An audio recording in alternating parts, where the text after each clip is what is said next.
ప్రపంచం నిండా ఉన్న విమానయానాలు ప్రతి ఒక్కరిని కలుపుతుండగా విమానాశ్రయాలు రన్వేలు లేకుండా 6 అసాధారణ దేశాలు ఉన్నాయి.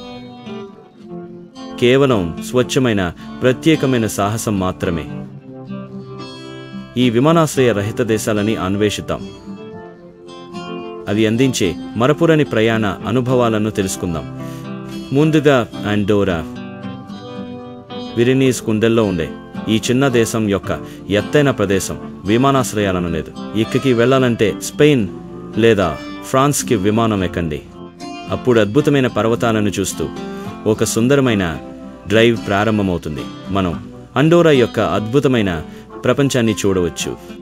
తర్వాత లిచ్టెన్స్టీన్, ఒక చిన్న ఆల్పైన్ స్వర్గధామం. ఈ అందమైన దేశం సమీపంలోని స్విస్ మరియు ఆస్ట్రియన్ విమానాశ్రయాలపై ఆధారపడి ఉంటుంది.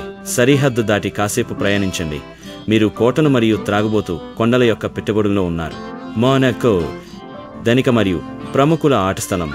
రన్వేలకు స్థలం లేదు మరియు ఇక్కడి ప్రజలు కోటలు మరియు త్రాగుబోతు కొండల యొక్క పిట్టగొడుగులో ఉన్నారు.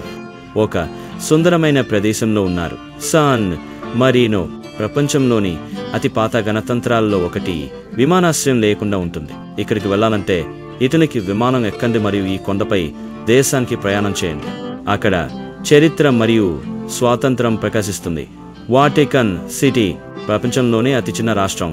విమానాశ్రయానికి స్థలం లేదు. ఇక్కడికి వెళ్ళాలంటే రోమ్లో దిగండి మరియు ఆధ్యాత్మిక మరియు సాంస్కృతిక ఆవరణంలోకి అడుగు పెట్టండి. కేవలం కొంత దూరంలోనే ఒక దూరపు పసిఫిక్ ద్వీప సమూహం. పరిమిత విమానయానంతో ఎక్కువ ద్వీపాలు కేవలం పడవ ద్వారా చేరవచ్చు. సాహసాన్ని ఆస్వాదించండి మరియు ఆ సౌందర్యంలోకి ఓడను నడపండి. ఈ 6 దేశాలు తమ ప్రత్యేకమైన సౌందర్యంతో ప్రపంచానికి అనుసంధాన విహారాన్ని నిరూపిస్తాయి. పర్వత ప్రాంతాల నుండి పసిఫిక్ స్వర్గధామాలకు అవి మీకు ఒక రిఫ్రెషింగ్ మార్పు మరియు మరపురాని ప్రయాణ అనుభవాన్ని అందిస్తాయి. కాబట్టి మీ బ్యాగులు ప్యాక్ చేసుకోండి, ప్రయాణాన్ని చేయండి మరియు వీటి ప్రత్యేక అందాలను చూసి ఆనందించండి.